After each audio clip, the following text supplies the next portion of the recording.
ሰላም ወደ ፕሮግራማችን ተከታታዮች እንዴት ናችሁ? በዛሬው ዝግጅታችን ከ19 ዓመት መለያየት በኋላ ድጋሚ ስለተገናኙ ሶስት መንታ ወንድማማቾች ታሪክ እናስቃኛችኋለን። እስከ ፕሮግራማችን ፍጻሜ ድረስ አብራችሁን ትሆኑ ዘንድ የአክብሮት ግብዣችን ነው።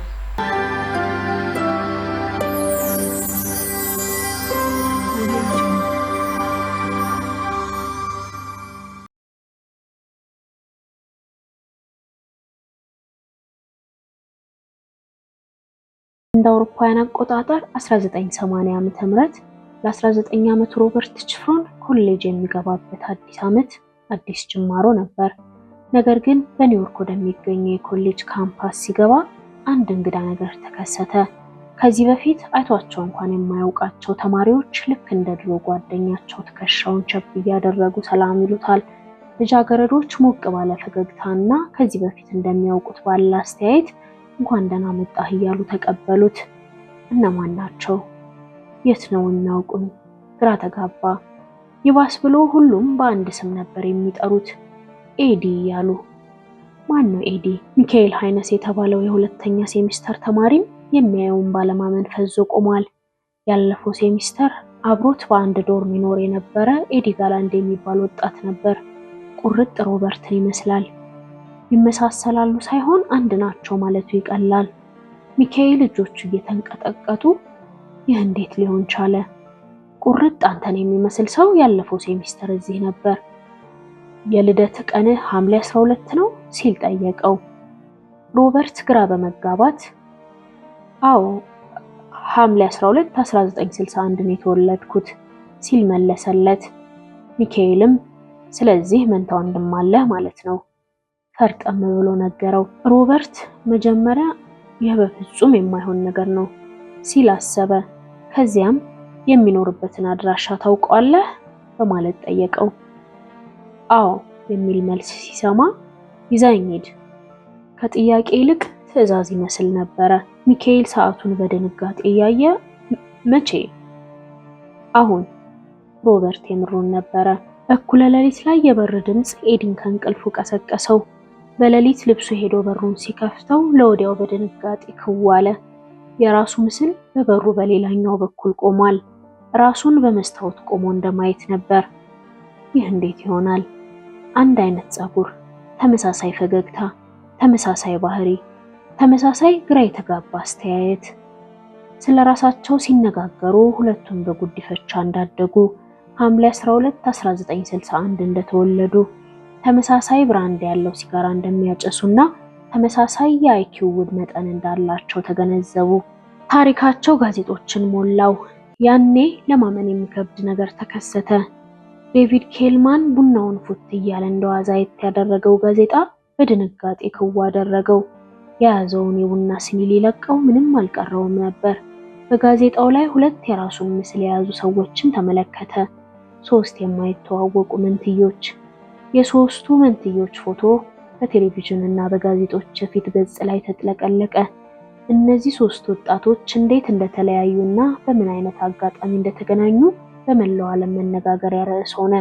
ሶስቱም ተመሳሳይ ገጽታ፣ ፍላጎትና ባህሪ ያላቸው። የሶስቱም አሳዳጊ አባቶች በተመሳሳይ ሙያ ላይ የሚገኙ መሆናቸው ደግሞ ሌላ አጀብ የሚያስብል ነገር ነበር። እውን ይሄ አጋጣሚ ነው? ሶስቱ ወጣቶች ዝናቸው በመላ አሜሪካ ናኘ። በኒውዮርክ ከተማ ትሪፕሌት የሚባል ሬስቶራንትም ከፈቱ። ህይወታቸው ለሚመለከተው ቲያትር ቢመስልም ለኤዲ ግን እየሆነ ያለውን ለመረዳትና ለመቀበል በሚያደርገው ትግል የስነ ልቦና ቀውስ ገጠመው። የድንገቴው ዝና አስደንግጦታል። ሰው ሳይሆን የታሸገ ምርት እንደሆኑ ይሰማው ነበር። ሶስቱንም ያስጨነቀው ጥያቄ በመጀመሪያ ለምን ተለያየን የሚለው ነበር። ይህንኑ ጥያቄ ይዘው በጉዲፈቻ ወደ ሰጣቸው ማዕከል ቢሄዱ ያገኙት መልስ የተደበሰበሰና የማይመስል ነበር። ሶስቱን ህፃናት ለአንድ ቤተሰብ ከመስጠት ይልቅ በተናጠል መስጠቱ ቀላል ነበር ተባሉ። በዚህ ጊዜ አሳዳጊዎቻቸው እጅግ ተበሳጩ። መንታዎች መሆናቸውን ቢያውቁ ሶስቱንም ለመውሰድ ፍቃደኝነቱም የኢኮኖሚ አቅሙም ነበራቸው። እውነቱን ይበልጥ ሲፈልጉ ደግሞ ለምን ከሚያቀዘቅዝ ሀቅ ጋር ተላተሙ። የተለያዩት በአጋጣሚ አሊያም ለምቾት ታስቦ አልነበረም።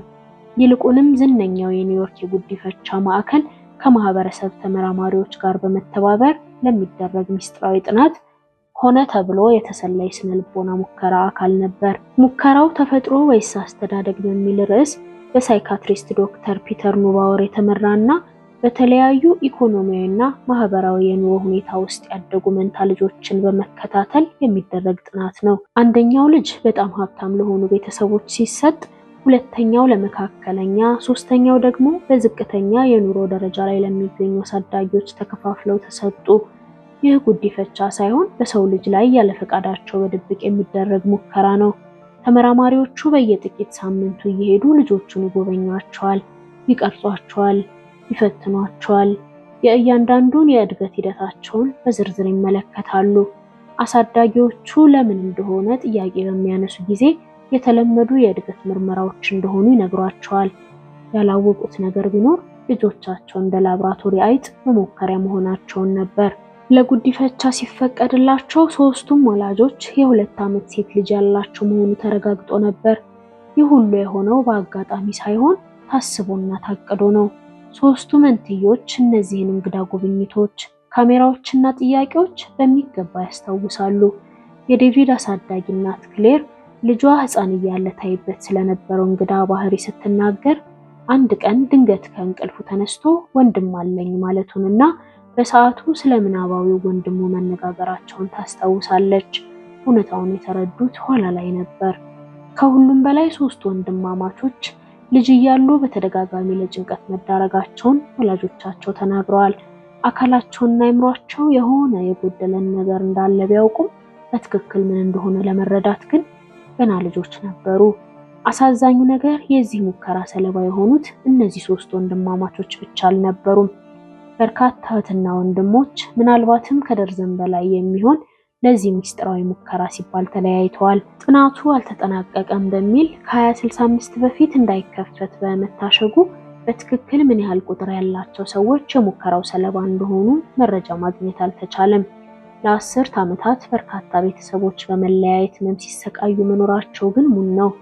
ኤዲ ጋላንድ ያለፈውን የህይወቱን እውነታ ለመቀበል በሚያደርገው ትግል ባጋጠመው የአእምሮ መቃወስ በ33 ዓመቱ ራሱን ካጠፋ በኋላ ሌሎች የዚህ ሙከራ ተጠቂ የሆኑ 3 ሰዎችም ራሳቸውን አጥፍተዋል። ጋዜጠኞችና ሌሎች ሰለባዎች በየል ዩኒቨርሲቲ የሚገኙ የምርምር ሰነዶችን ለመጎብኘት ቢጠይቁም ፈቃድ ማግኘት ግን አልቻሉም።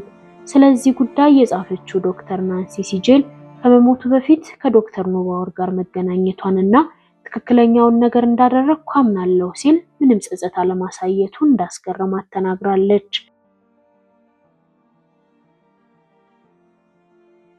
ሮበርት እና ዴቪድ አሁን በ60ዎቹ እድሜያቸው ላይ ሆነው ተባባሪ ሳይሆን ተጠቂ የሆኑበት ምርምር የደበቀባቸውን ልጅነታቸውንና ህይወታቸውን ቢያንስ አሽጎ ያስቀመጣቸውን ዶክመንቶች መመልከት እንዲችሉ አሁንም የፍትህ ያለህ ይላሉ።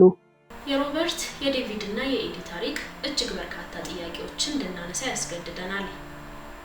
ሳይንስ ምን ያህል ርቀት ነው መሄድ ያለበት? በምርምርና በጭካኔ መሃል ያለው መስመርስ የቱ ጋር ነው?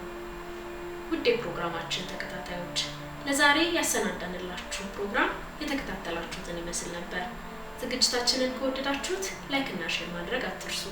በየሳምንቱ እንደዚህ አይነት አጀብ የሚያሰኙ ፕሮግራሞችን ወደ እናንተ ስለምናደርስ ቻናላችንን ሰብስክራይብ በማድረግ ቤተሰብ ይሁኑን። አብራችሁን ስለነበራችሁ እጅግ እናመሰግናለን።